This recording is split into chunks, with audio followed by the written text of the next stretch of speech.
Hey there, fellow Texans. Welcome back to the James Show. It's News Talk 820 93.3 FM WBAP. Give it up for America's birthday. 249 years old. We'll be 250 next year. That's a quarter of a millennia. That's going to be a big party.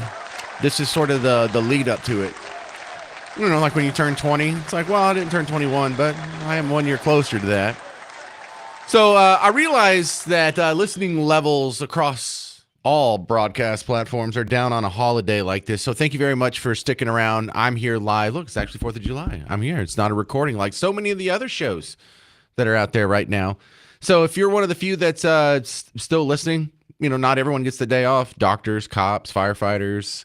I'm with you. I'm working too.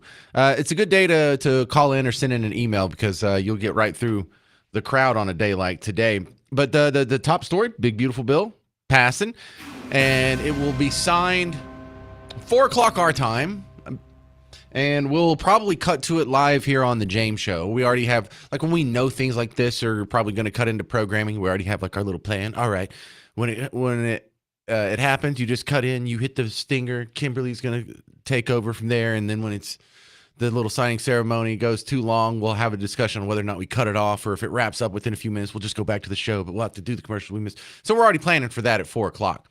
On the big, beautiful bill, we talked about that for pretty much all 3 hours yesterday, most of the show yesterday. And without having to relitigate all that, I'm going to talk more about the coverage of the big, beautiful bill in today's show than the actual contents of the bill itself, because the top story should be the economy. The top story, and I say that because, you know, the big beautiful bill, it's a done deal. We all know, but this economic turnaround, this economic records that are being set right now, keeps getting swept under the rug. And look, the big beautiful bill, it's important. It affects your life as well, huge, especially for anyone who pays taxes. But there always seems to be an excuse to not talk about the economy. Well, you know, we're bombing Iran, can't talk about, you know, the economy recovering from everything that it lost in April. You know, you can't talk about the stock markets reaching new highs. Well, no, that's just not fair. And part of the reason the economy is doing so good is because of the big, beautiful bill, is because of the agenda that people see in D.C., is because of the numbers that keep coming out. You know, we had the jobs number come out yesterday because the federal holiday today, so they released it a day early. Usually it's on the first Friday of the month, although sometimes I see it skip if the first Friday is the first day of the month. But unemployment went down. Unemployment went down when it was predicted to go up. You want to know how good the economy's doing? CNN has to bring out someone, because I don't think they would dare let their main personalities or anchors say anything this positive. But they got to bring out, their polling guy, and he kind of sounds surprised. He kind of sounds uncomfortable about, you know, putting this out there. Like, hey, man, I don't want to get anybody in trouble, but economy kind of looks like it's doing okay. Don't hate me. Don't get mad, please. Please, I'm just saying what the numbers tell me. Don't shoot me. I want to keep my job, please. But the guy on CNN, Egan is his name. Check out his report here. And this has got to be tough for CNN. At least they're admitting it. Give them credit for admitting it. But this is better than expected? Yeah, Sarah, it is. Look, this jobs market is like the Energizer Bunny. Every single time we expect it to run out of steam, it just keeps going and going. So these new numbers show that the U.S. economy added 147,000 jobs in June. That was well ahead of the expectation of about 118,000, well ahead of some whispers that we heard on Wall Street of a sub 100,000 number. So this is indeed beating expectations. We were also expecting a slowdown. We did not get that. This is basically in line with May, which was revised higher. It's also good news. The unemployment rate was expected to go up. It didn't. It went down to 4.1%. That is a very healthy number. This is still relatively historically low. And again, it's below the 4.3% that we had expected. I expect that to get brought up. This bill signing ceremony that's going to happen today. There's a 4th of July picnic that's happening for the country. The big, beautiful bill signing is going to be happening. We'll break into it It's going to happen about 2 hours from now, less than 2 hours from now. Things are going pretty good. Stock market got all kinds of attention, all kinds of headlines. It was all over CNN, MSNBC, ABC, CBS, NBC when it was on the way down. Not as much enthusiasm on the way up, huh? Well, if you only report it when it's on the way down, but not on the way up, what does that make you? Well, number one, it makes you dishonest. It also makes you propaganda. Let's go to the phones here. This is Michael in Austin. You're on WBAP. Yes, good afternoon. Now, with this big, beautiful bill, are we hamstringing the uppity judges that think they can walk all over the Constitution? I don't know if it does anything to address the issue of uppity judges. Well, one thing I think should be considered is now that why hasn't anything been said about Dominion voting systems? Why haven't we gone after them for stealing the election? Oh, man. See, the crazy part about 2025 is I don't know which election you're talking about. We've had so many issues with so many votes and voting machines. And which one are we talking about? The main one. 2020? Yes. Oh, I don't know. Maybe they're looking into it. I have to assume Dan Bongino and Kash Patel are on the job. Maybe they did look into it and they haven't found anything yet. I don't know. I find a whole lot of stuff that we're just missing here. And I hear it in your voice. This is the same way I talk about, because I talked to Jim Verity, the guy who used to be the producer for Dan Bongino, now the producer for Vince. And when we get in the Epstein list, what's the holdup? Ask Dan. And so, no, we don't have anyone arrested yet. We don't have the Epstein list. We don't have the Diddy list for that matter. We don't have who was behind the pipe bombs on January 6th. And I got to imagine some of this is coming, but the wait is killing me. Me too. That's all I have. Thank you very much. I'm with you on that one. Good call, Austin. All right, coming up next on The James Show, we'll continue talking about the big, beautiful bill with my first guest, Donald Kimball, with Young Voices. So the big, beautiful bill is passed. Now what? We'll talk about that next on The James Show. News Talk 820, 93.3 FM, WBAP.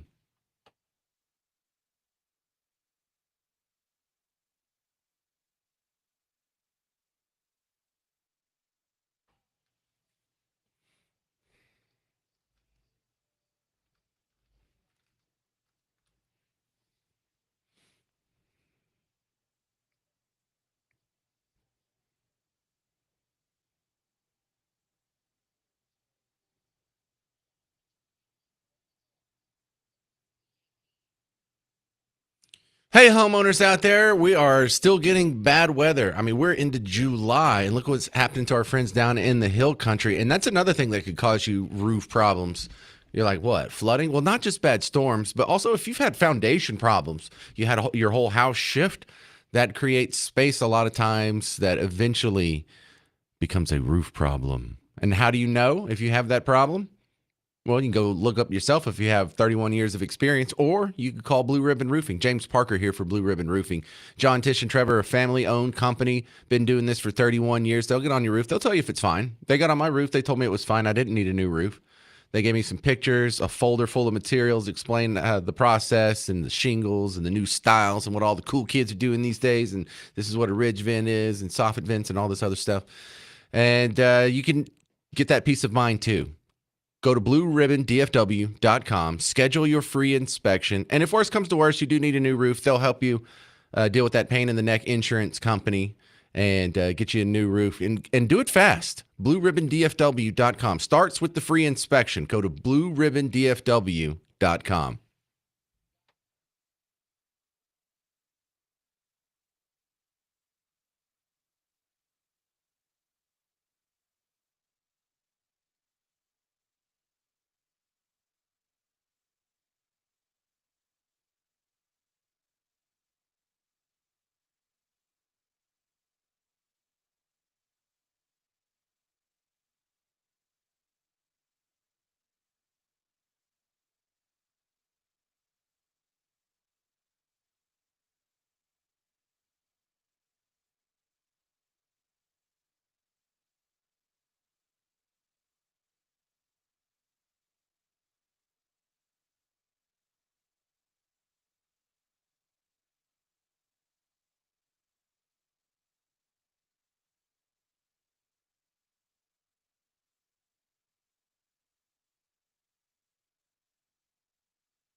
Happy birthday, America. It's the James Show. Newstalk 820 93.3 FM, WBAP. We turned 249 today, and top story, Big Beautiful Bill, I believe. Right? Wouldn't we all agree with that? Donald Kimball from Young Voices back on the James Show. And now that we have, welcome, first of all, it's been a while. Now that we have the Big Beautiful Bill passed, what next? What do we know what's next on the agenda from Donald Trump?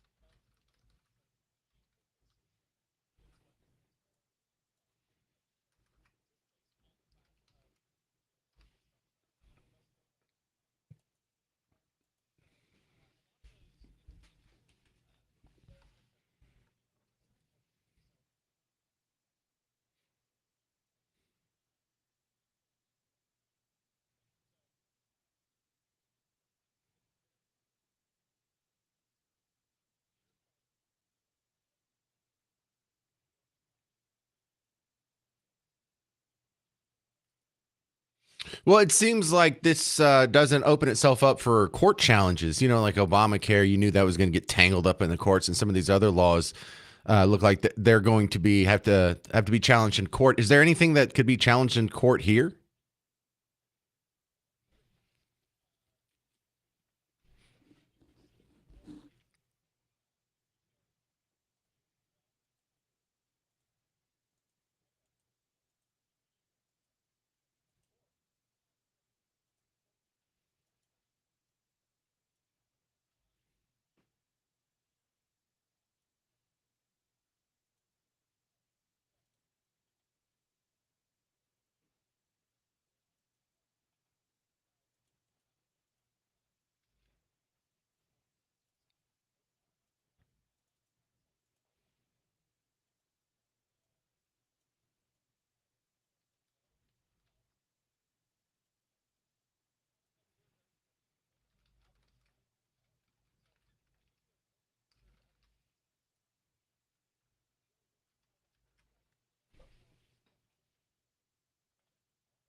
All right, we're talking with Donald Kimball from Young Voices. So the Big Beautiful Bill passes. A big chunk of the criticism is for the increase in spending, but we're being told no, there's rescission packages that could be had.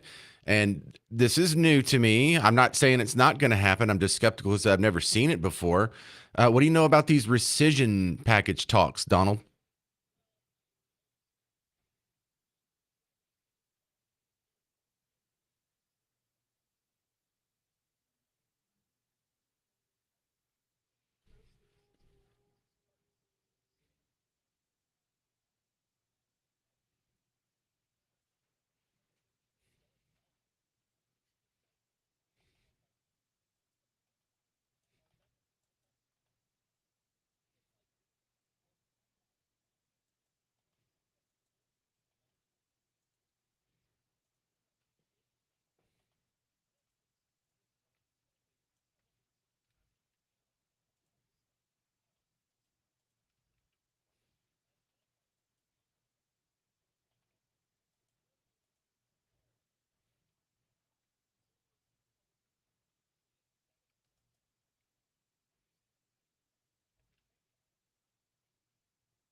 Jeepers, we just couldn't get it done.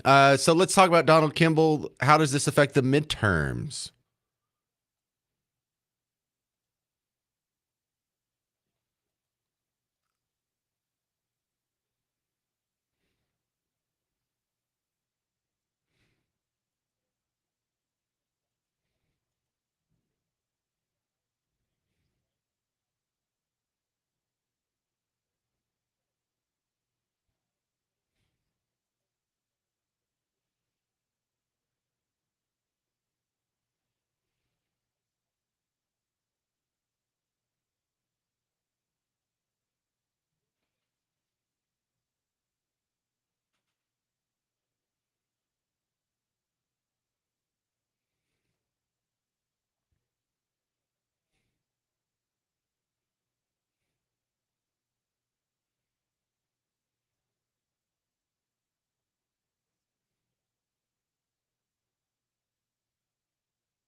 All right, Donald Kimball from Young Voices. Let's talk about Trump trying to cement his second term legacy. If he does nothing else, will this bill even be remembered 5 years from now?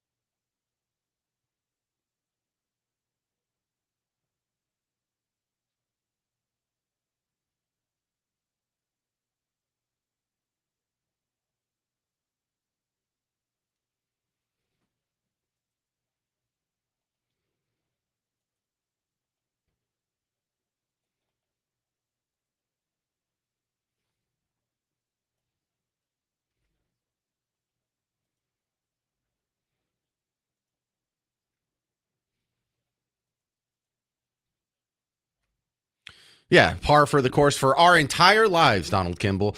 I have enjoyed the media coverage of this because it's been so negative. It sounds childlike. It sounds like a tantrum. And one thing I noticed, and I'll go over this a little more depth in the next segment for those of you sticking around. There was an AP article where they didn't call it the big beautiful bill in the headline, and so then when I was reading through the story, they didn't say the big beautiful bill or the so-called big beautiful bill, or it's been nicknamed the big beautiful, or some say big beautiful bill. They just didn't have it in there at all. And this was a long story where it's talking about all the provisions in it or whatever. It's like 23 paragraphs, and they didn't use the term big beautiful bill. And I got to think that's not an accident.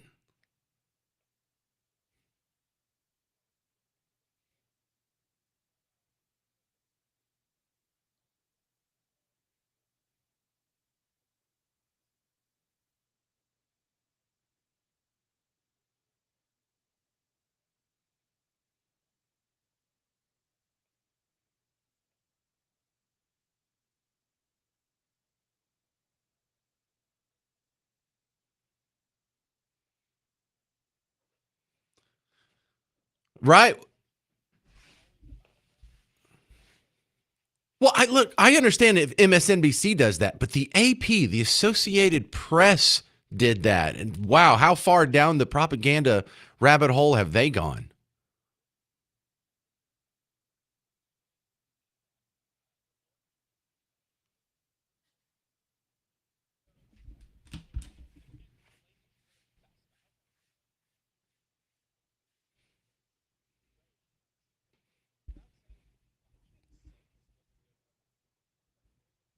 Oh, yeah. Where do we find you online these days, Donald Kimball?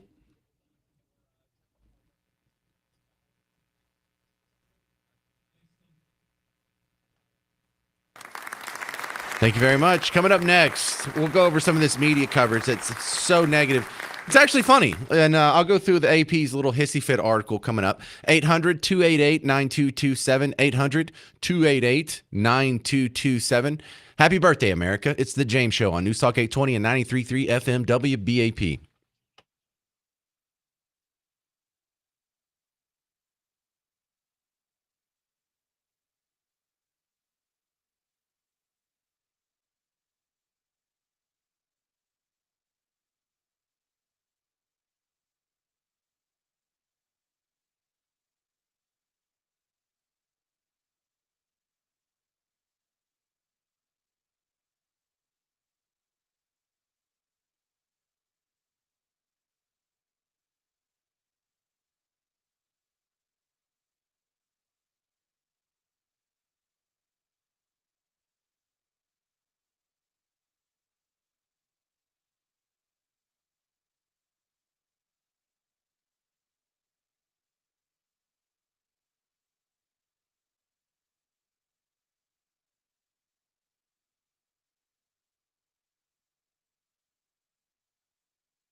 Hey there, happy birthday, America. It's the James Show, News Talk 820, 93.3 FM, WBAP.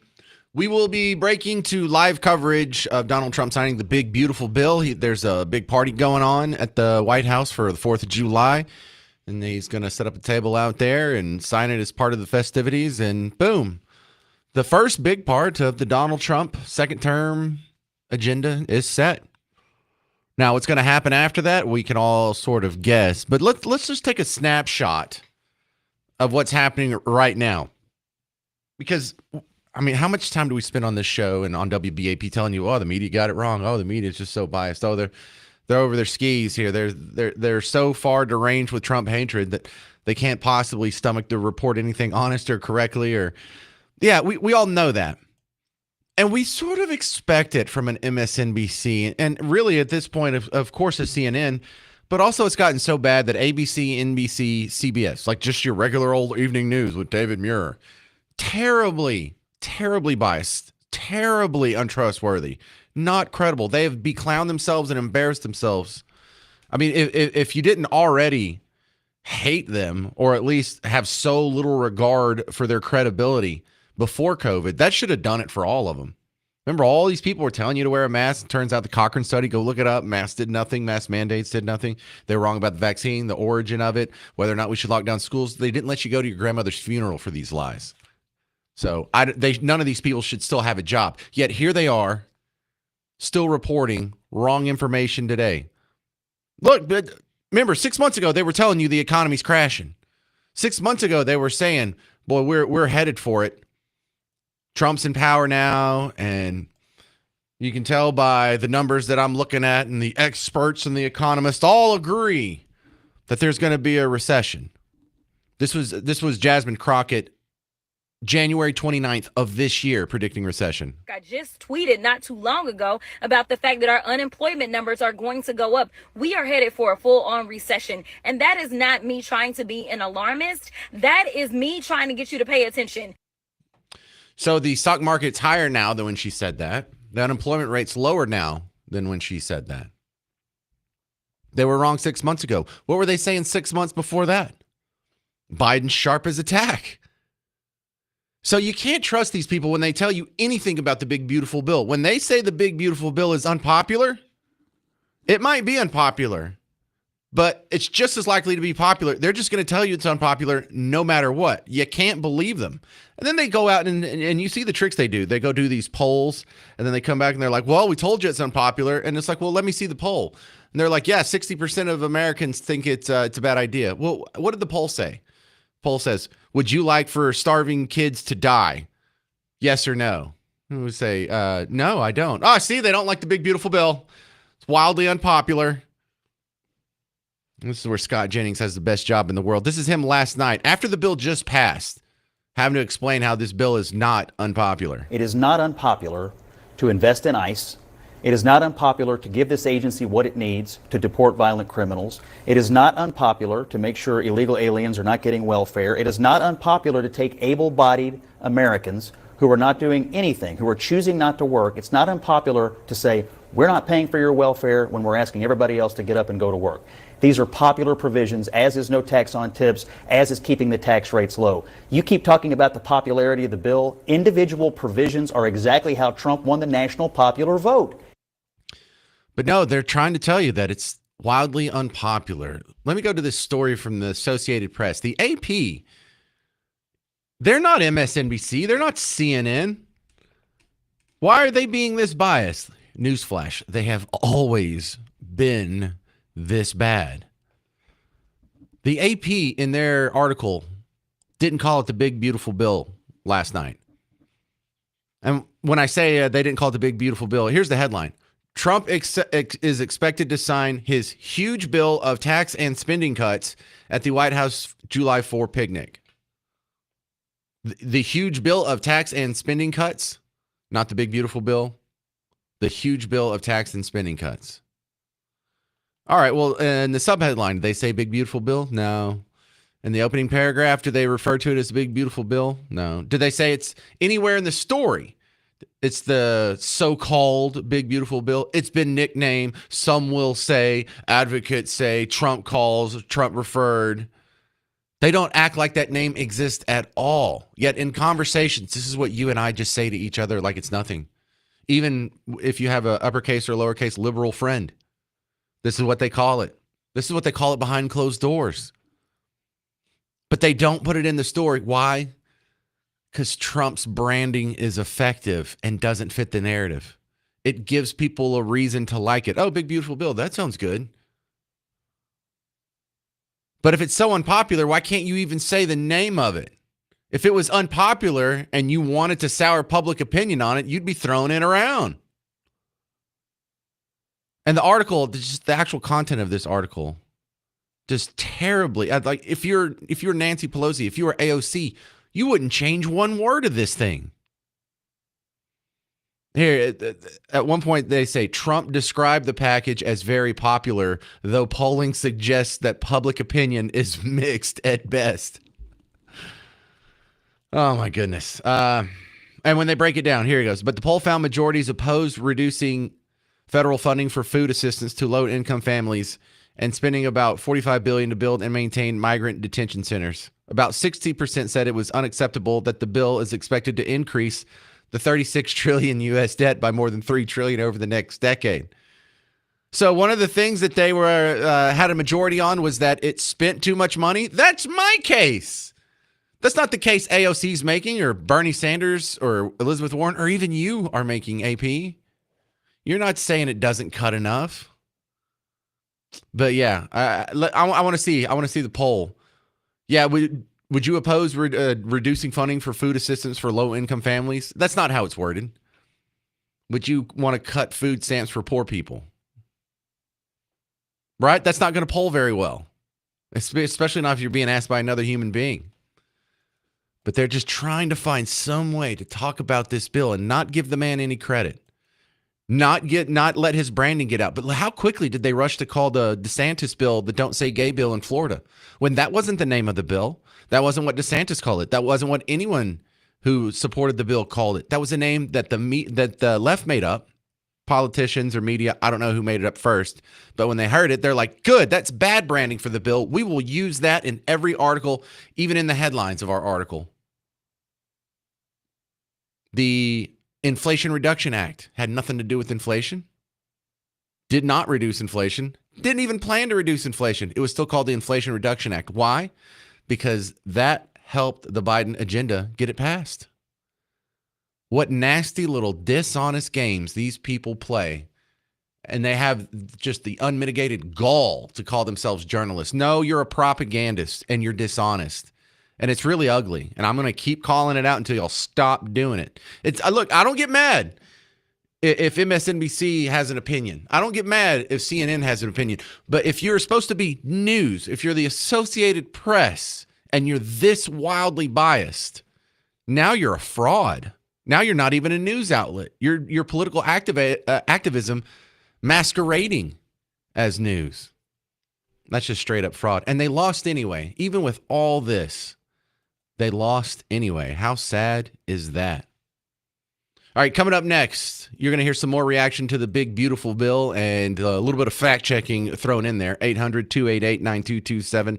800-288-9227. I'm James Parker on News Talk 820 and 93.3 FM WBAP.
Happy birthday, America. It's the James Show, News Talk 820 93.3 FM WBAP. You remember after the election when you and I were going through our phones and you kept seeing people who were just recording themselves having a mental breakdown? I mean, how many people did you see crying into their phones on whatever your social media is? YouTube, Facebook. A lot of it was on TikTok and Instagram. Garrett said Facebook made him want to hang himself. It was kind of sad to see your neighbor suffering like that. We did enjoy it maybe a little bit, maybe some, maybe okay. We laughed a lot, but they're doing this over and over and over. They were doing this about the deportations, and then they were doing this about Palestine. They've been doing this about Ukraine, and there's this new sort of performative art here where people record themselves crying and having some sort of breakdown, and so they're doing this about the big beautiful bill. This just started, I don't know. Yesterday is when I saw the first one, and I saw like 10 today. What is going on? It used to be when I remember when camcorders first came out, and the idea that you could be on video was novel. I mean, only movie stars got to be in videos. Who gets to do this? And so, if someone pulled out the camcorder while you were having a breakdown, it's a big beautiful bill. Kids are going to die, and brown people, white supremacists, Nazis. You would tell them, get that camera out of here. Don't you dare turn it on and catch me in my worst moment. Now this is the active moment that they seek. This is, I don't even know if they're really that upset or they're just pretending to be this worked up. And it is a weird virtue signal. And it's a behavior that you and we don't understand. I would never film myself crying, especially a dude. Like, you're a dude and you want to film yourself crying? Can't believe it's happened, bro. Just, I love this country, but I don't know. I don't know how much I can take. Oh, my God. Give me your man card now and your lunch money while we're at it. Good Lord. But I saw a fun breakdown of this by Dr. Drew. Dr. Drew Pinsky, remember him from Loveline, and he did some reality shows, Celebrity Rehab and all that.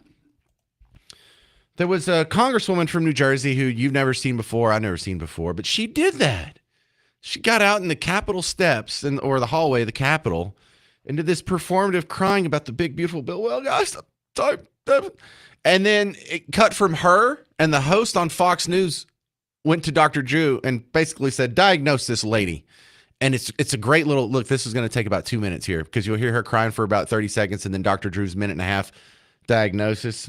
But tell me if this isn't just spot on. It's hard to hold back the tears with how bad this bill really is, the impact that it will make in Colorado and especially in rural Colorado. Your voices matter, and reaching out, telling your stories makes a difference. So thank you for tuning in, for fighting back, and I will keep you updated. What would you prescribe Congresswoman Brittany Peterson, who seems to be suffering from a bad case of TDS?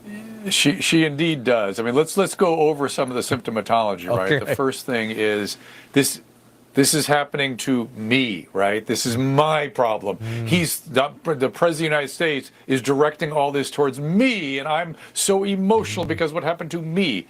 Narcissism. Number two, it's performance art, as the Speaker Johnson just mentioned. The performance art is, I'm here, buddy. You've got to see me. I have to show you what I'm going through. And then finally, and this is the most narcissistic impulse of all, I have to show you that I care more than you, and you don't care because I'm superior. So a little reality testing would be good. I think that, and a very a long vacation maybe, and be kind to these people because they see everything out there outside of their body as happening inside their body. A personal and this is a assault. very pathological state. Wow. It's all about subjectivity. It's all my feelings all the time, and subjectivity, how you feel is great. Your feelings are valid, but they may not be reflective of reality. I love that so much. I love that so much. That is pathological. This is what we talked about when does Trump derangement syndrome begin? You know, you disagree with the guy, you dislike the guy, politically you're opposed to the guy, you may even not like him as a person. But at what point does it become a derangement syndrome? And on previous shows, we've sort of established the line that it's the same for alcoholism or for overeating, or if you continue to pursue this behavior in the face of negative consequences, that's when it's a derangement syndrome. And if it is ruining your day, if you were otherwise having a good day, but then you heard about the big, beautiful bill and it stopped you in what you were doing, and you had to put down the phone, you had to cry into your phone so everyone could see how much it ruined your day. Yeah, that's a pathology. You have something wrong. 800-288-9227, 800-288-9227. And it's based on what? It's based on fear. You know, that's one of the reasons they're not jumping all over themselves to report on the good economic news. They're not jumping all over themselves to report the good news about, hey, illegal immigration has pretty much been shut down. The border's closed. Because tyrants use fear to control you. And you can tell who the scared people are. It's the ones that are crying into their phone. They think that they're fighting the man. They think that they're resisting tyrants. But they are just the willing dupes of tyrants. If you're the one crying, if you're the one in a constant state of fear, you're the one that's being controlled. You're not fighting against the resistance. Fighting against the tyranny. You are controlled by the tyranny. Jordan Peterson spelled that out on somebody's podcast a while back. Tyrants use fear to produce compulsion. They're after compulsion. They want to aggregate the power. And so they use fear. And apocalyptic fear is the best sort of fear to use. Of course. Right. And so now you can tell the tyrants, because everybody wants to know who's listening. How do you tell the tyrants from the real leaders? Okay, the tyrants will frighten you into compulsion. And they'll use the crisis and the catastrophe to justify the compulsion. And you might say, well, there's a real crisis. And the right answer to that is there's always an apocalyptic crisis. That's right. That's a universal, eternal truth. And it's partly because all of us die. It's partly not because you die and I die, but also because every single person we know, our whole culture, everything we know will die.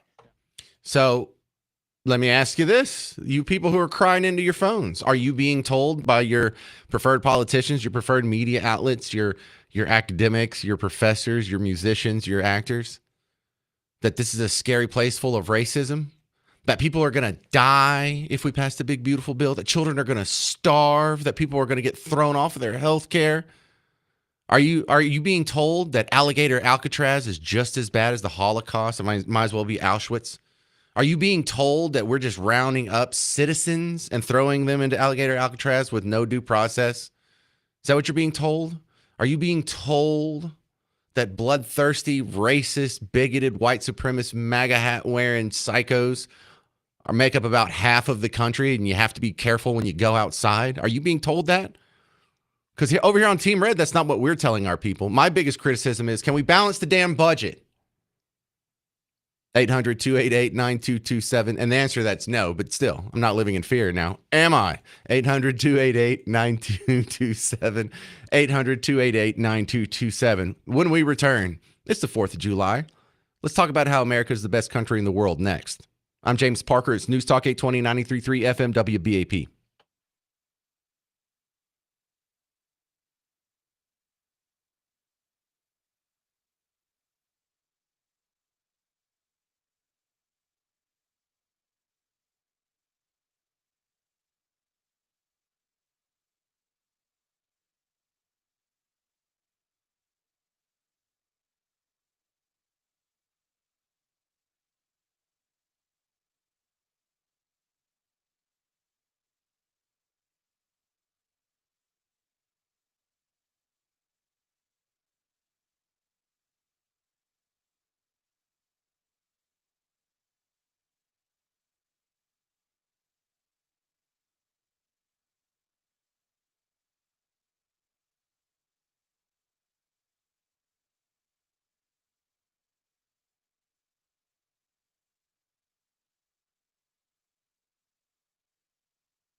Hey there, fellow Texans. Happy 4th of July. It's the James Show, News Talk 820, 93.3 FM, WBAP. So, 4th of July is a time when I'll do this every 4th of July. Make the case that America is the best country in the history of planet Earth and all of mankind. And look, it's not like I did it or you did it, but the people from this country who built this country in generations past, and even now, have done just such amazing things that the number one comeback to if America being the greatest country in the world is, if not us, then who? And one thing I find it absolutely exhausting is after you go through the explanation on how this is the best country ever, you still have people that think this country's terrible. This country's racist or fascist or it's awful. It needs to be overthrown. It needs to change fundamentally. It's so bad. Really? If you live in the best country the world has ever known and you're still unhappy, something's wrong with you. And I'm not just saying that because I'm patriotic, jingoistic, cheerleading for my own tribe. I think there's just enough objective evidence on the table that it's not even close that this is the best country in the world. What we're living in right now is not an advanced society. No? Fascism, that's what it is. It is fascism. What we're evolving into as well. Yeah, we live in fascisms. It's literally the Third Reich, probably the Fourth Reich, whatever. One thing that gets passed around, kind of ticks me off, is every once in a while this rant from the old HBO show Network, where there's this guy who's a news anchor and he's beloved for decades in journalism, being a straight shooter and always telling the truth, and he has no bias. He just calls balls and strikes, and he's not wrapped up in the whole two-party system. He votes for his country, not a party. He votes for the talent, not a ticket. And then at some forum, he has some sort of explosive rant. And my anti-American friends, I have plenty of friends who are Team Blue and hate America. They like to pass this around. What do you think about this? This is so right. So in this rant here, the actor is Jeff Daniels. Yeah, that guy. I like him. He has a Democrat on his right, a Republican on his left, and he's in a forum being asked by college students questions, and he just pops off on this one girl. What makes America the greatest country in the world? Why is America not the greatest country in the world, Professor? That's my answer. You're saying yes. Let's talk about Sharon. The NEA is a loser. Yeah, it accounts for a penny out of our paycheck, but he gets to hit you with it anytime he wants. It doesn't cost money. It costs votes. It costs airtime and column inches. You know why people don't like liberals? Because they lose. If liberals are so smart, how come they lose so always? Hey, and with a straight face, you're going to tell students that America is so star-spangled awesome that we're the only ones in the world who have freedom? Canada has freedom. Japan has freedom. The UK, France, Italy, Germany, Spain, Australia, Belgium has freedom. So 207 sovereign states in the world, like 180 of them have freedom. All right. And yeah, you, sorority girl, just in case you accidentally wander into a voting booth one day, there's some things you should know. And one of them is there is absolutely no evidence to support the statement that we're the greatest country in the world. We're 7th in literacy, 27th in math, 22nd in science, 49th in life expectancy, 178th in infant mortality, 3rd in median household income, number 4 in labor force, and number 4 in exports. We lead the world in only 3 categories: number of incarcerated citizens per capita, number of adults who believe angels are real, and defense spending, where we spend more than the next 26 countries combined, 25 of whom are allies. Now, none of this is the fault of a 20-year-old college student, but you nonetheless are, without a doubt, a member of the worst generation ever. So when you ask what makes us the greatest country in the world, I don't know what the you're talking about. Yosemite? Yeah, actually, I kind of hate that little rant. He is so wrong on pretty much everything he said there. Yeah, like 200 countries in the world, 180 of them have freedom. No, we're the only ones with the Second Amendment. We're pretty much the only ones with free speech. In Belgium, you can go to jail for social media posts. Same thing in the UK. Same thing in all these other countries. How many people have you seen? Like in Germany, they're raiding people's houses over social media posts. And not for like actionable threats, just for saying things that the government didn't like. But we are not the leader in only 3 categories. Let me give you some other categories where America is the leader, not just in defense spending and who believing in ghosts. We have the largest economy in the world too. Thank you very much. Kind of a big one. You know anything? Being the richest country on the planet? Kind of a big one. We also have more Nobel Prize winners by a factor of 4. The number 2 country, we have more than 4 times as many as they do. We have the highest number of patents. We are number 1 in the number of immigrants, both legal and illegal, actually. We're number 1 in Olympic medals. We're number 1 in the most billionaires. We're the number ones with the most nuclear reactors. We're number 1 with the most science paper output. You know, the research papers they get in peer-reviewed journals. Yeah, we're number 1 in all that. I mean, we're number 1 in a bunch of other things when you go looking at like who produces the most blueberries and almonds and things like that. But I mean, those are some pretty big categories, don't you think? The ones that really matter. You know, and I'm not coming up with like the little ones, like we make more cheese than anyone else in the world. No, like in all the important ways. This McAvoy character compares modern America to what? The other countries? Which one's better than America? Who is better? If not us, what is the greatest country in the world? Belgium? Stop it. These people love slamming America. And the frustrating part is how can you be unhappy living here? Go live somewhere else. Go try it somewhere else. I bet you come back. I bet you Rosie O'Donnell's going to come back. I bet anyone else who left, they're probably going to come back. But boy, some people, it's hard to fathom. They really don't like this country, but I don't even get mad at them. They've been taught to not like this country because the objective facts on the ground do not support that idea that this isn't the greatest country in the world.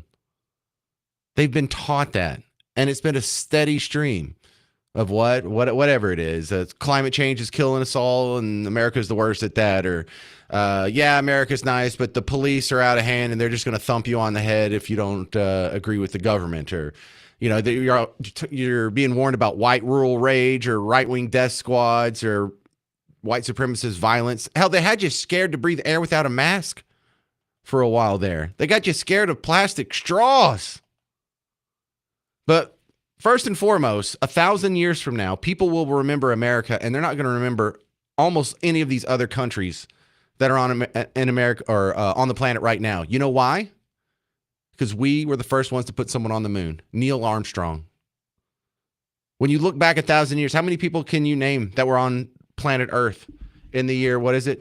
1025. It's 2025. How many people could you name on Earth then? Like maybe 2 or 3? There will be one that we shared the planet with that people will be able to name. It'll be Neil Armstrong. And until someone else does that, come on. It is the crowning achievement of all of mankind. We've had no moon landings from a country that had socialized medicine or universal pre-K. No, it came from a country that has gun rights and a huge carbon footprint. Thank you very much. Of course, America is the best country ever. Coming up next, political analyst Anthony Russo is going to go over the critics of the big, beautiful bill on The James Show. 800-288-9227. It's News Talk 820 and 93.3 FM WBAP.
Happy birthday, America. It's the James Show, News Talk 820 93.3 FM WBAP. I am your host, James Parker.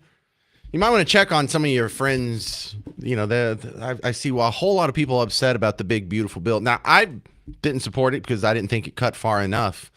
But there are some people out there who think kids are going to die and old people are just going to be left to I don't know, in the ditch on the side of the road, just slowly dying from the elements or whatever. I mean, the hyperbole around this bill was so ridiculous. I'm kind of glad it's over. My next guest, Anthony Russo, is coming back on the James Show. Hey, been a while, Anthony. Welcome back, sir. First off, your thoughts on the big, beautiful bill. Where do you stand on this before we start breaking down the criticism of it?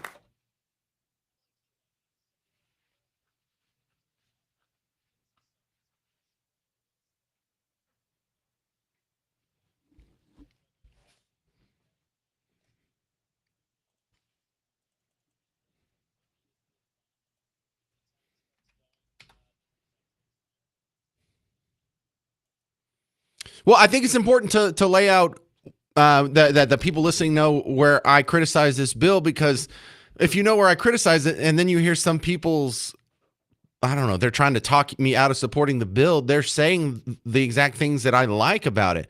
So I think it should balance the budget, number one, period, point blank, end of story. I don't accept anything or like anything that's not even moving toward a balanced budget. But even more specifically, so many of these programs need to go away completely and not just be trimmed. And so when they complain about, well, 17 million people are going to lose their benefits. Well, I think it should be 100 million people. We have 100 million people that are getting benefits from the federal government from social programs. And I think that number should be 0. So it confounds me. It's like, do you know who you're talking to? So when Elizabeth Warren says, can you believe how much this cuts? Yeah, not enough. So the criticism just seemed really misplaced to begin with.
Well, let's talk about what happens with these rescission packages. We did a whole show on this yesterday. Pretty much all the James Show, 3 hours, was about the big, beautiful bill the last few days.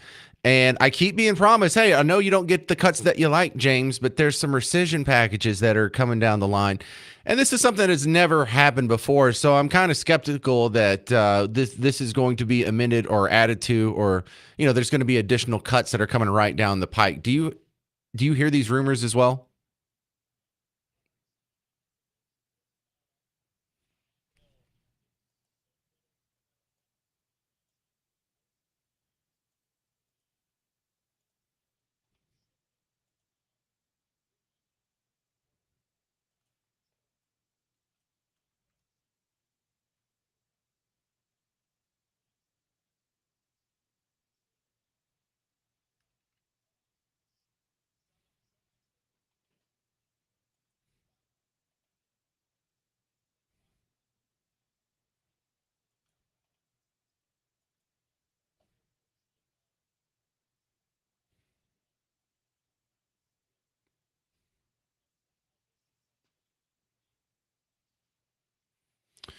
All right, well, let's look at the criticism that's coming from the people who don't like this. They're saying the classic line here of, this takes money from poor people and transfers it to rich people. And they show the charts and whatnot. But I find that language incredibly misleading because it's not transferring money from poor people to rich people. It's stopping the transfer of some money from all of us to poor people and allowing the rich people to continue keeping their income at the same rate that they are this year. You know, they're not getting an additional tax cut. They're just going to keep the rates that we have right now. So we're not giving them any money. We're just not going to take additional money from them starting next year. So the language around this has been real dishonest.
All right, Anthony Russo, where do we find your work outside of WBAP these days?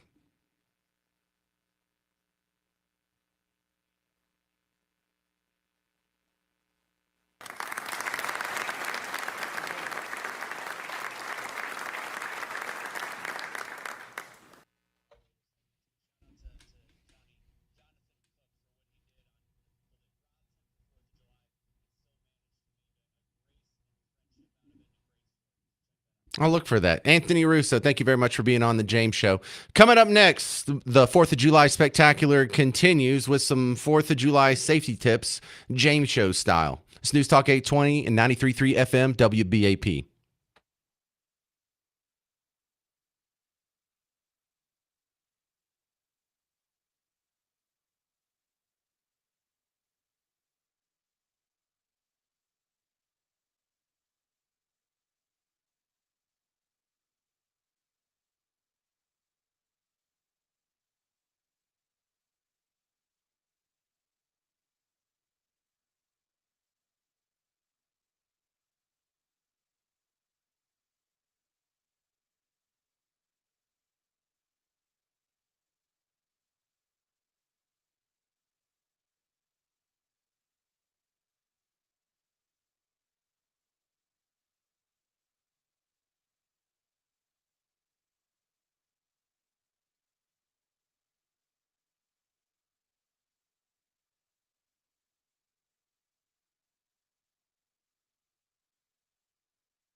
Hey there, happy 4th of July. It's the James Show. I'm James Parker on News Talk 820 93.3 FM, WBAP. America's 249 years old today. And I love the fact that we decided for the 4th of July that we're going to celebrate by blowing stuff up. I haven't done a 23andMe, so I don't know what percentage of me is white trash, but it's pretty strong. And so 4th of July, this is our chance to shine. I don't know if you realize this, but this is our Super Bowl. This is sort of like the white trash. Oh, like we get excited. Like, oh my goodness, this is one of the 2 times a year they'll actually legally sell me explosives. You know how exciting that is for a trashy kid? Do you understand how happy that makes us? That's why they put it in Joe Dirt, the fireworks stand part. This hits home. Well, I see you got them snakes and sparklers, but where's good stuff, man? Good stuff. This is the good stuff. Snakes and sparklers. Are you nuts, dude? You need stuff that'll explode. Go boom. Why is that good? You might as well ask, why is the tree good? Why is the sunset good? Why are boobs good? Man, firecrackers. So you're gonna tell me that you don't have no black cats, no Roman candles, or screaming mimes? No. Oh, come on, man. You don't got no lady fingers, buzz buttles, snicker bombs, church burners, finger blasters, gut busters, zippity doodads, or crap flappers? No, I don't. You're gonna stand there owning a fireworks stand and tell me you don't have no whistling bungholes, no spleen splitters, whisker biscuits, honky lighters, Husker do's, Husker don'ts, cherry bombs, nipsy daisers, with or without the scooter stick, or one single whistling kitty chaser? Yeah, that hits home, man. I want to blow all those up. And I feel Joe Dirt's pain there, because when he says boom, and why is that good? Why is an explosion good? I don't have an answer for that. I realize I can't answer that. I realize it's just some part of I'm messed up, maybe. But explosions aren't awesome to everyone. Everyone doesn't think blowing stuff up is hilarious, because I certainly do. But I do have, look, as someone who has blown a lot of stuff up, I have a few tips for you for the 4th of July from the James Show. Number one, for safety's sake, keep it a bucket of water. Keep it, you can go to Lowe's or Home Depot or whatever, just the regular old feed bucket that costs $4. Get one of those. Have a bucket of water. When things get a little squirrely, get out of hand, you can just chunk it in there and save yourself a lot of trouble by trying to run out and hit it with the garden hose or something. But a couple other tips here for 4th of July safety. You can put out a sparkler by pinching it with your fingers. Like you do a candle, you can just pinch it out. The difference is, though, it'll burn you. It'll burn the snot out of you. You can do it. You can put it out. It'll burn you really bad, so don't do it. You can. It's just you're not going to like the result. Melted skin is a thing. I found out the hard way. Do you know what a fountain is?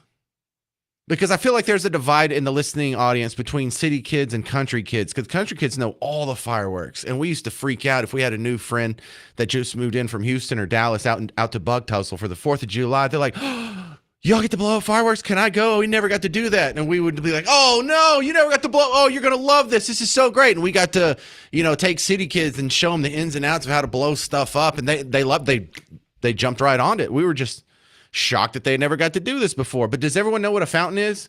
Those are the ones that you light them and they just shoot stuff not way up in the air, but maybe 2, 3, 4 feet above the little tube that it's sitting on.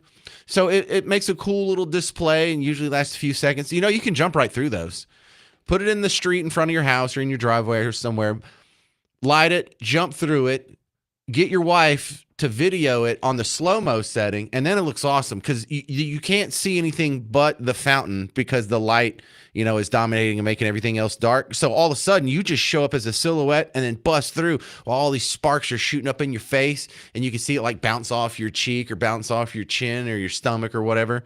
And I don't know, it just looks super patriotic and awesome. If you make a slow-mo video, please share it on Facebook or something, or send it to me, james@wbap.com. You can also, if you have bottle rockets, but you're shooting in the street, don't use a bottle. Bottle's made of glass. It could fall over. It could break. Use the tube that comes with your artillery shells, because I know you're getting artillery shells too, right? But here's a little secret of the pros. And if you got kids in the back, don't do this, okay? Kids that are listening in the back seat, I never did this. This is all for comedy's sake, and I'm making this up. But you can undo a whole string of black cats. You can take black cats and just start peeling the paper back and unrolling it.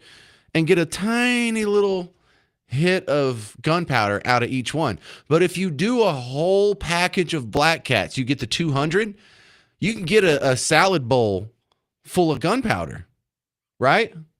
And then you don't want to keep it in the salad bowl. You want to keep it with something with a lid on it. So you put it in a butter tub, get an old Country Crock butter tub, take your whole pile of gunpowder, put it in the butter tub, and now you have a butter tub full of gunpowder. And as a 12-year-old boy in Bug Tussle, you have a butter tub full of gunpowder. You can do just about whatever you want. You're the coolest kid in town. Life is good, bro. You know how awesome it is to be a 12-year-old boy in the middle of the country and have a butter tub full of gunpowder? I don't think you've thought this through. This sounds like heaven. Wives are looking at their husbands. The husband's slowly nodding. He's right, honey. And the wives don't get it. They're like, I don't get it. I don't understand. Well, you don't get it? You don't understand why blowing stuff up is cool? I don't think girls get it. Some girls do. Maybe if you got one of the cool ones. But ladies, if your husband wants to do the butter tub full of gunpowder, just let him do it. Just let him do it. Worst things worse, he blows off a hand. Whoop-de-doo. You have any 4th of July tips? 800-288-9227. Oh my goodness. I hope no one blows off any digits because of bad advice from this show. Again, don't do anything I said. I was just making all that up for fun. I never unrolled 200 Black Cats with Brandon Turner into a empty butter tub for Country Crock. Nope. We sure never, and we didn't take it out and bury it in the backyard and blow it up. Oh man, why is blowing up stuff so fun? This is what I love about the 4th of July. America's awesome. It deserves all the celebration in the world. Greatest country ever. And we get to blow stuff up. It's perfect. Coming up next, you'll hear the results of the annual hot dog eating contest. Yes, Joey Chestnut won again. But wait, I'll break it down a little further coming up on the James Show. It's News Talk 820, 93.3 FM, WBAP.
Hey, happy 4th of July. I'm James Parker, and it's The James Show. News Talk 820, 93.3 FM WBAP. How many of you just spent the break there explaining to your wives why a butter tub of gunpowder would actually be awesome? We're talking about fireworks on the 4th of July. I was given some of my safety tips, and, well, some of it wasn't very safety-minded. But I'll go into some more 4th of July news, including the hot dog contest, after a couple of calls here. This is Terry in Springtown. You're on WBAP. Are you a moron? Could be. Why? What's up? You're just giving more information to somebody that's already sick and telling them how to build a bomb that all they've got to do is add some other ingredients and devastate things. Oh, you think like a terrorist hadn't thought of that before, and now they're listening to the James Show, and I gave them the tools they need? I have no idea. I have no doubt that terrorists have thought of this, but I know a lot of high school kids haven't. And high school, I was in middle school. A high school kid or a middle school kid that's mentally unbalanced and says, "Oh, I can't take a gun to school, but I can take this tub of butter or this, item to school and set it off." And now you've just created a situation that could go very wrong. Okay, so there could be, you're right, there could be some sort of psychopathic, unstable, mentally speaking, 12-year-old, and they got this idea from me. But these kids also go to school with hundreds of other 12-year-olds who are thinking the same thing that I thought when I was a kid. We all just saw black cats, and they're like, how's that work? Does it just have some gunpowder in there? Yeah. So if you just unroll that, you can get black gunpowder. The funny part of the last segment is what I was saying wasn't any big brilliant revelation. It's actually really dumb and intuitive to even the least among us. Of course, it's not a brilliant idea to unroll black cats into a butter tub and keep all your gunpowder. I mean, I did it, but it's like not brilliant, and it's not hard to think of, and it's not like, well, that was the last key of information they needed to do a terrible attack on their fellow students. This is really what you got out of that segment? I think you worry too much, Terry. Well, no. I grew up in the era when M80s were available on the street for firecrackers, and I know that throwing them down the toilet in school was a big thing. The cherry bombs. The cherry bombs. Yeah, they were lucky they got rid of those before I was a kid, or I'd have done the same dumb thing. And I understand the thrill of explosions and everything. I did 20 years in the Marine Corps, and yes, I understand all that, but I also understand when you put something out on the air, that you've got to give some forethought. Oh, Terry. No, you worry too much. You worry too much. No, when you take and hear something that happens, and it's like, oh, could I have prevented that? Yeah, I'm willing to accept that risk, Terry. I thank you for. I appreciate your concern. Thanks, Dad. All right, Trey in Blue Ridge. Are you going to poo on my phone, too? No, you might want to tell Terry turn off the phone because he's going to hate me. You just made me laugh when you were talking about blowing up stuff and being country, because I was raised country, but I lived in Blue Ridge, and a guy that was from the city and his kids went to Columbia came home on 4th of July vacation, and he paid me to blow up his car, which I used 12 pounds of tannerite to blow it up just to give them a show. Oh, man, that is so awesome. You are so lucky. I wish someone would pay me to blow up their car. I'll send you the video. Oh, you have a video of it, too. See, this is stuff. I think we're just dumb in the country. We just love blowing stuff up. And another thing that we have in the country that city kids you would be so jealous to know that we have access to like giant machinery like tractors and stuff, and you can just knock over trees or dig giant holes, or I don't know. I feel like we had a lot more fun blowing stuff up and being destructive. Yeah, sorry Terry. I hope you didn't hear Trey in Blue Ridge, but and thank you for your call, Trey. Absolutely right. Yeah, Terry's worried about a butter tub full of black cat guts. Wait until they find out about tannerite. Hey, crazy kids out there thinking about blowing up schools. You ever heard of Tannerite? How about that, Terry? Joey Chestnut won the hot dog eating contest. He took a year off, came back, reclaimed his title, 70 and a half hot dogs, which I find absolutely disgusting. This is so gross. Look, how many hot dogs do you think you could eat? 6, 7? Like that might be my limit. And you know how miserable you would be? Yeah, I would just be on the couch, just holding my stomach. Go, I ate 8 hot dogs. This dude ate 70. Now think of the physics of this. Where do they all fit in this man? Joey Chestnut is not a man of size. I'm bigger than he is. I probably outweigh him too. He's just a regular sized dude. Where does all that go? How does all that work? You know how you have like your entrails, your bowels, your small intestine, large intestine, just that maze, that corkscrew, the turns and the twists that all your food has to go through. 70 hot dogs has to go through that? Oh my God. How does he not die? I remember there was a radio contest where there was like, hold your Wii for a Wii. You could win a Nintendo Wii if you drank a bunch of water and whoever the last one was to go to the bathroom. Well, some people drank a bunch of water and they ended up dying because they had too much water. Water can kill you, but 70 hot dogs can't? I would die. Like the amount of nitrates. I would just pickle up. I would look like the Crypt Keeper. My hair would be all stringy. And I'm worried about him. I'm worried about his well-being. And I'm also worried about his backside. Because think about this. What happens tomorrow for Joey Chestnut? I mean, how much of July 5th does this guy spend in the bathroom? Like 23 out of 24 hours? How long does that take? What an awful process that must be. Does he just like poo and then like have to take a nap and then he wakes up and he goes to the bathroom and he's there for hours and he gets out and he's all exhausted from the process? It's probably like giving birth. He probably has to do like Lamont's breathing exercises and stuff for July 5th. You think there's a lot of glory and, getting your face on TV and winning all kinds of money? He's paying the price for this tomorrow. I feel bad for him. And his plumber, probably. 800-288-9227. I know you don't have anything to add to that, but 800-288-9227. Coming up next, we are going to continue our coverage of the big, beautiful bill and the economy. We're expecting Trump to come out and sign the big, beautiful bill in the picnic at the White House at 4. I imagine it'll be a few minutes late, so you'll just hear it live on The James Show whenever it comes up next. I'm James Parker. It's News Talk 820, 93.3 FM, WBAP.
Happy birthday, America. It's the James Show, News Talk 820, 93.3 FM, WBAP. I am your host, James Parker. Welcome back to the big show on America's 249th birthday. And we were told that there would be the signing of the bill at 4 o'clock our time. And I relayed to you that these things never start on time. So whenever it does start, I was right again, but whenever it does start, we'll just flip right over to it. And it's part of the 4th of July celebration that they're already having at the White House. There's a picnic going on. And I think they're just scooting a table out there with some folding chairs or, I don't know, maybe a beanbag or something. And we'll just jump to that whenever it happens. And the big, beautiful bill will be signed and it'll be official and we'll be on to the next step. In the meantime, though, we have here in America some people that are ashamed to be American. And this is sort of the, I don't know. When people say they hate America, what do they really mean?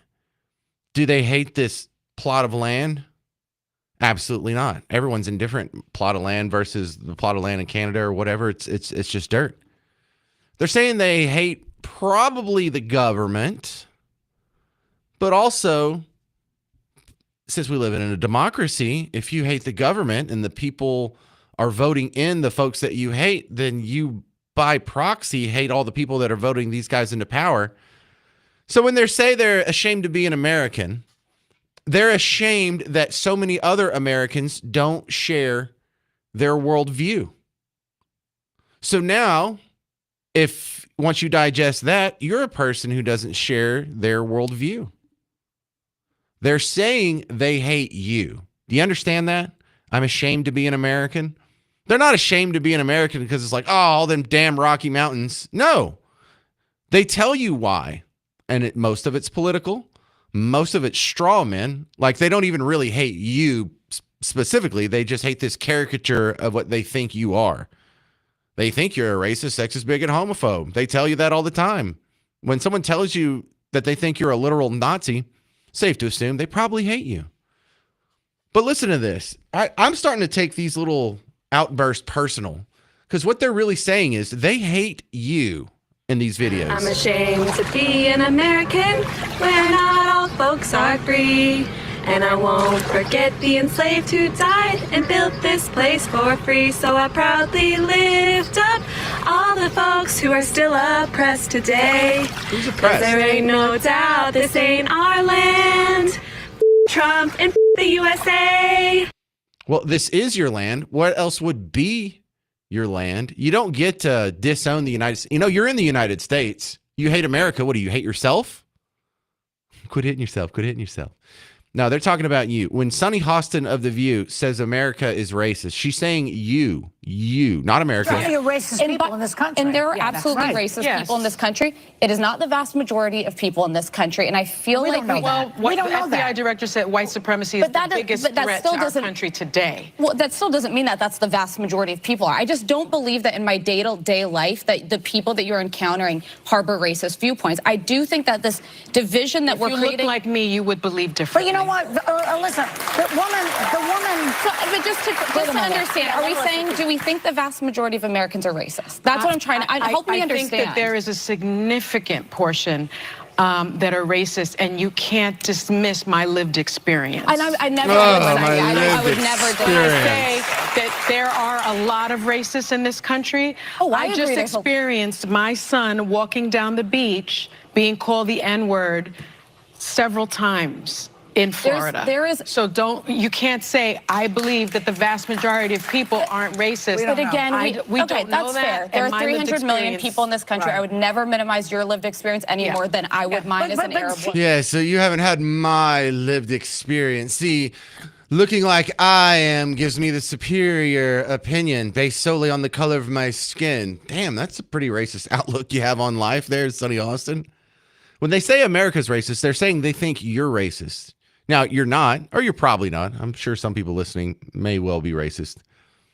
But act accordingly.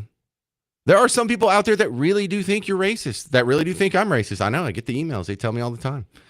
There are people who really think you're Nazis, really think you You're indifferent to the suffering of poor people. It's pretty terrible stuff. But once you've had a steady diet of this, once you've heard this from all your favorite musicians and your politicians and your college professors and even the host of your daytime talk shows like The View, it's easy to see how some people, especially young people who don't have much of a lived experience to base it off of, are scared by American flags. Flag doesn't offend me. The American flag scares me. To me, waving the American flag is the equivalent of declaring yourself a KKK member or Proud Boys or whatever. It just indicates that you are a white supremacist. It indicates that you are a settler, colonial piece of Sorry. Not sorry.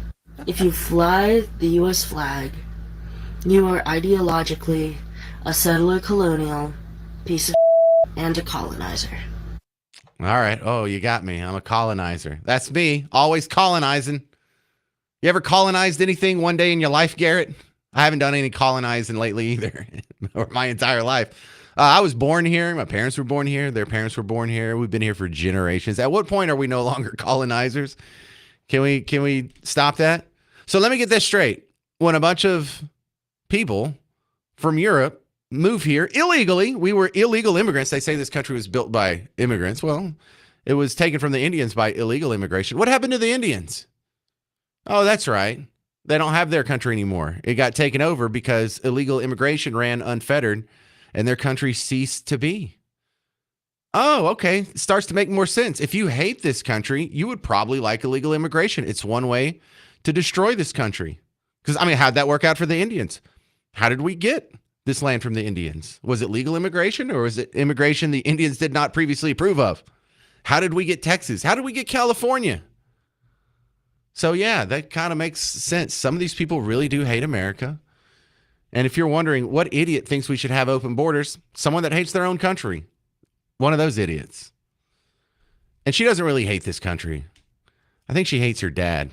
Isn't that what you hear? Because she didn't actually come up with any real reasons. Oh, because you're colonial. Oh, yeah, you got us. I think she just hates her dad. I think her dad probably likes this country and she's doing this just to spite him because she's a disappointment. Coming up next, Connor Vassell with Young Voices is going to be on the James Show. Unless we get interrupted by Trump signing the big, beautiful bill, which I think we might get interrupted by Trump signing the big, beautiful bill. And either way, stay with the James Show. I'm James Parker, News Talk 820, 93.3 FM, WBAP.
Hey there, welcome back to the James Show. I'm James Parker, News Talk 820, 93.3 FM, WBAP. We are awaiting Trump to come out on the White House lawn, sign the big, beautiful bill, and just be done with it. Part of the 4th of July celebrations here, and we were expecting this to happen at 4, but we're all quite familiar with the process. They're never on time. So whenever they do jump to it, we'll go live as well. Is this him now? Okay, he's walking out now. We'll go to special coverage.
Well, hey there. Welcome to the James Show. I'm James Parker on News Talk 820, 93.3 FM WBAP. Happy 4th of July, fellow Americans.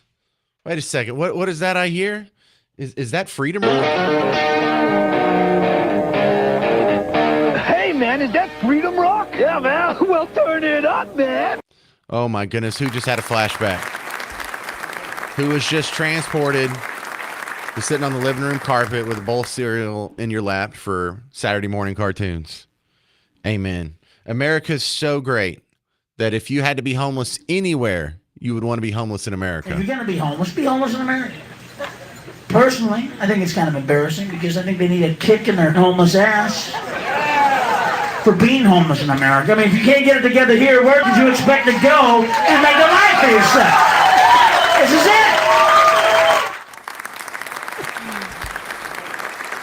If you missed my rant on why America is the greatest country in the world, I'll put it up on the podcast later. But I also have the video clip from when I did it last year on the James Show. You can go find that on YouTube or the WBAP Facebook channel. But let me cap off today's 4th of July spectacular with a story from American history. You want to do an American history lesson?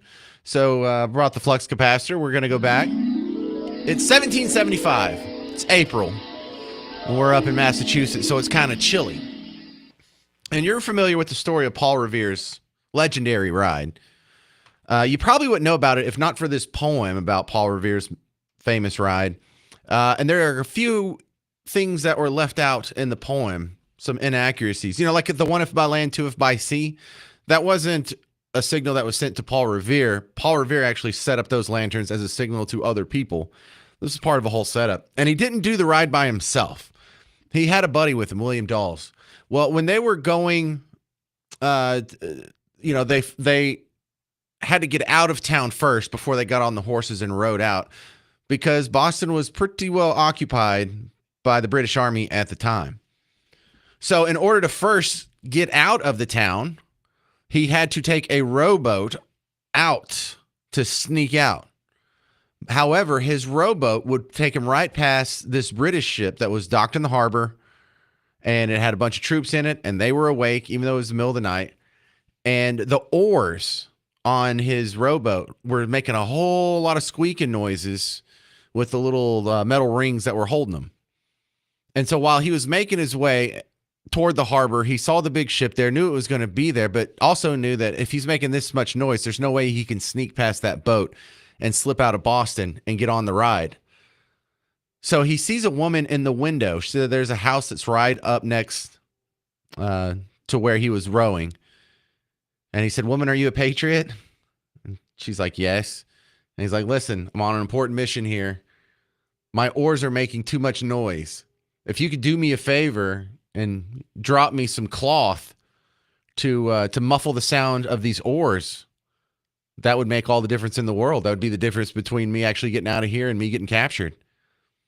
And the story in the history books is that this woman took off her drawers and dropped them to Paul Revere so he could put them on the oars at the ring and they wouldn't screech every time he was rowing. So he got past the British that way. Then he got on his horse. Him and William Dawes were going to do the ride, and they were doing the ride, except they bumped into one of their friends. "Where are you coming from, my good sir?" And it turns out this is a 24-year-old he was down with the cause. I don't think he was originally part of the plan, but he started riding with them. He was coming back from a booty call. Wait, wrong button. A booty call. Right after that, they got picked up by a British patrol. The guy that was on the booty call, Stephen Prescott, actually escaped. Paul Revere was taken into custody by the British. The other guy got away but fell off his horse, so he had to walk all the way back to Lexington, so he didn't get to complete the ride. The ride was completed. Concord and Lexington and all these other people were warned about the army coming to take your guns. Why? Because Mr. Prescott was coming back at 2 a.m. from a booty call. Happy birthday, America. I'm James Parker. This is The James Show. Mark Levin's coming up next on News Talk 820 and 93.3 FM WBAP.